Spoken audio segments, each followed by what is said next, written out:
Hello everyone, I'm David Vaucher. Welcome to Return on Racing. Return on Racing is powered by Vaucher Analytics, which helps race teams and drivers drive efficiencies off track so they can fuel success on track. So if you want to discuss your own motorsport organization's strategy or finances, you can get in touch with me at contact@vaucheranalytics.com. Return on Racing is also brought to you by the Motorsport Sponsorship Accelerator, the most cutting-edge resource out there to learn how to find, maintain, and grow long-term sponsorship relationships. If you're interested in finding out more, please visit the Vaucher Analytics website at www.vaucheranalytics.com and use the navigation links at the top right hand of the screen. Now, in my previous article or podcast episode, depending on how you're consuming this series, and I'll link to the article in the show notes for this episode of Return on Racing, I argued that the quartz crisis that reshaped the Swiss watch industry offers a blueprint for how legacy automakers can survive and even thrive as Chinese EVs remake the global car market. I made the case that legacy brands should lean into their heritage, move upmarket, and treat internal combustion engines, or ICE, not as a liability, but as an emotional asset. And there is one dimension of that argument that I did touch on, but on which I want to expand today, and that is longevity. So what I want to do here in this episode of Return on Racing is introduce the hypothetical concept of the forever car, because this is hypothetical, and put forth the argument of why longevity is actually the luxury advantage against Chinese EVs.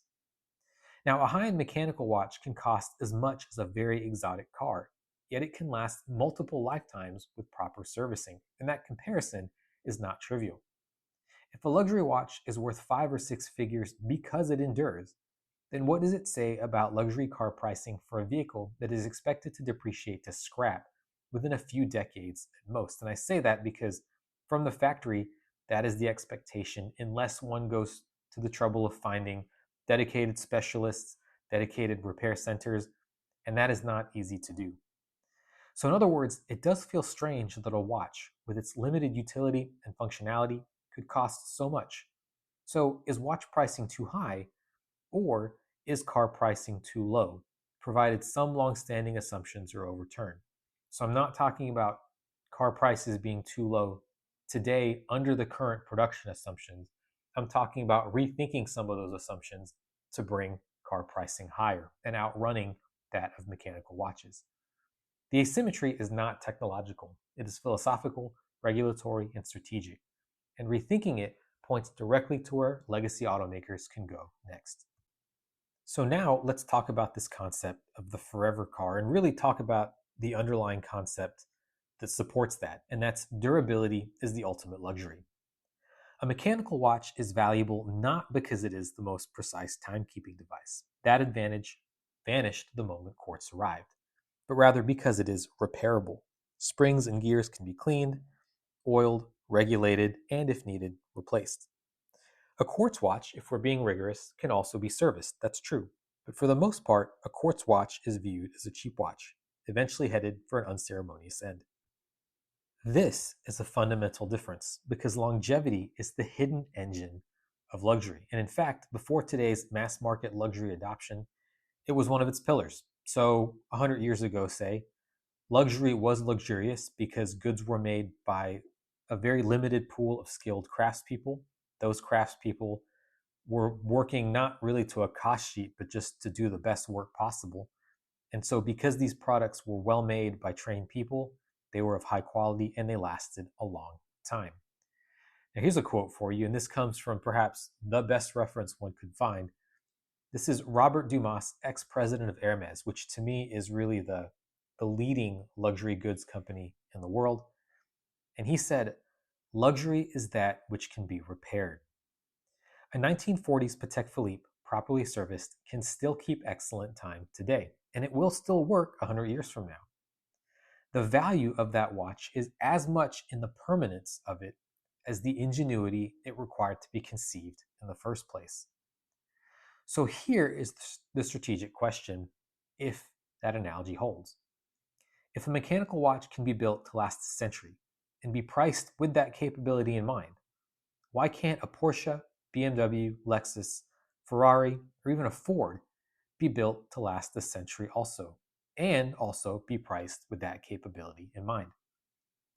Now, I want to be clear, I'm not naive about this. This is a monumentally expensive challenge, but one that is technically feasible with potentially monumental returns. And it actually represents a return to an era that has existed before, that prior to planned obsolescence. Metal can be used instead of plastic, and this is not revolutionary because plastic itself replaced metal. Real leather can be used instead of imitation. Engines can be rebuilt indefinitely. ICE components can be refreshed, upgraded, or retrofitted in ways batteries fundamentally cannot. The constraint really is not engineering. It's simply come down to business incentives that need to constantly drive shareholder returns quarter on quarter.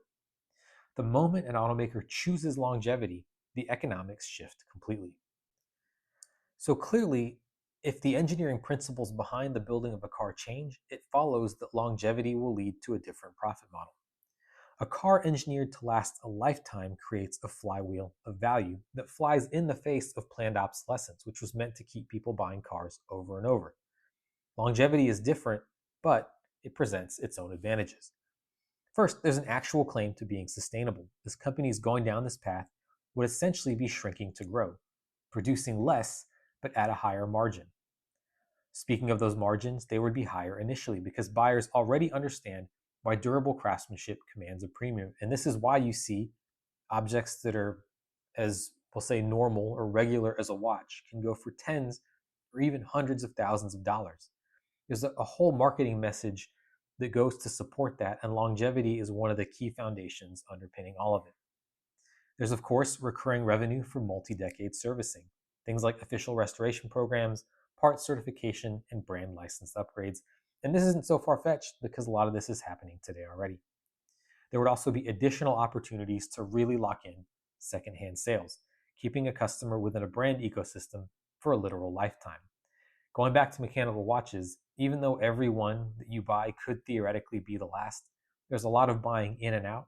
And this is a chance for automakers choosing to go down this path to really own, I should say, or at least be top of mind of that customer for the rest of their lives and really keep them buying in and out of the same brand.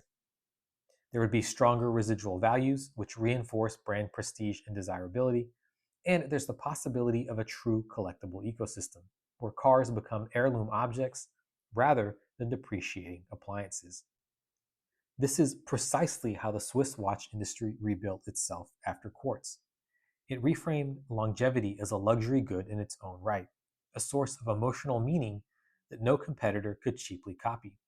A watch was no longer a timekeeping device, but rather a companion on which one could record their life stories. China can surpass legacy automakers in cost, scale, battery tech, and manufacturing efficiency, but China cannot manufacture heritage. Legacy brands already have this and are in a position to ensure that their individual products have the capacity to capture and create the heritage of their owners. Anecdotally, Toyota represents an indication that customers would be willing to pay for this longevity, because it is well known in car enthusiast circles that one pays a sort of Toyota tax, a premium above the price of an equivalent car from another automaker, for the perceived longevity this manufacturer, Toyota, has relative to the rest of the market. Now, here I want to talk about regulations, which are incredibly vast, they're incredibly complex, but I couldn't put forth this, again, hypothetical argument if I didn't also mention regulations. Now, to me, they're absolutely an issue, but theoretically, they're not insurmountable. We're not really changing the laws of physics here. So, in the world where a hypothetical forever car existed or would be considered, let's talk about regulations. Regulations are a crucial difference in applying the case of watches to cars, and understandably so.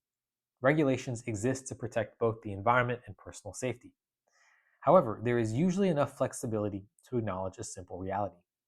Just because a car was sold long ago does not mean it cannot be driven today.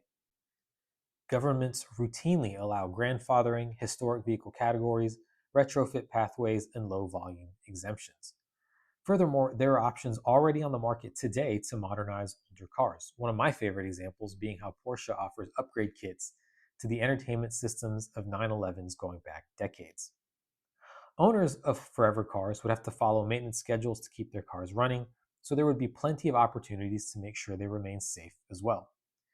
Furthermore, this is a highly sustainable behavior and is very much in line with various right to repair laws which have come about, especially in Europe.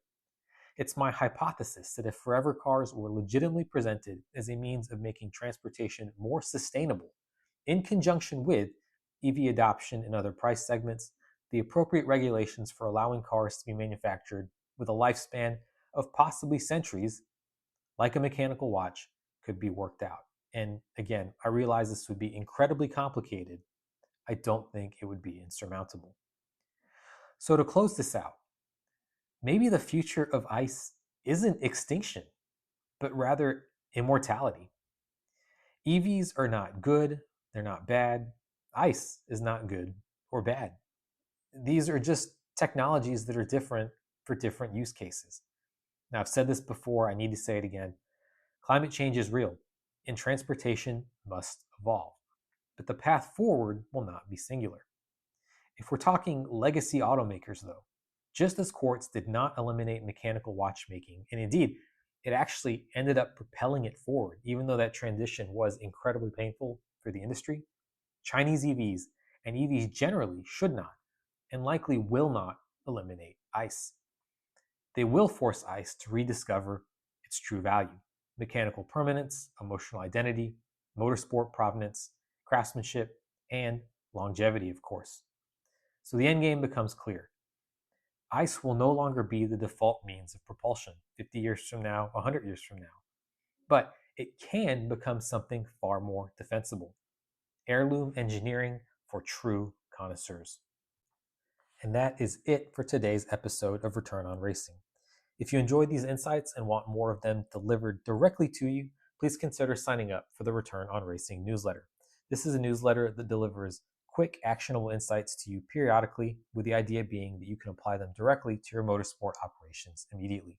If this sounds good, please visit the front page of the Vosche Analytics website at www.voscheanalytics.com, and you'll see the sign up box on the front page. I'll also link to it in the show notes of this episode. I want to close out, as I always do, by just saying thank you for choosing to spend your time with me here on Return on Racing, and I very much look forward to speaking with you on the next episode. Thanks so much.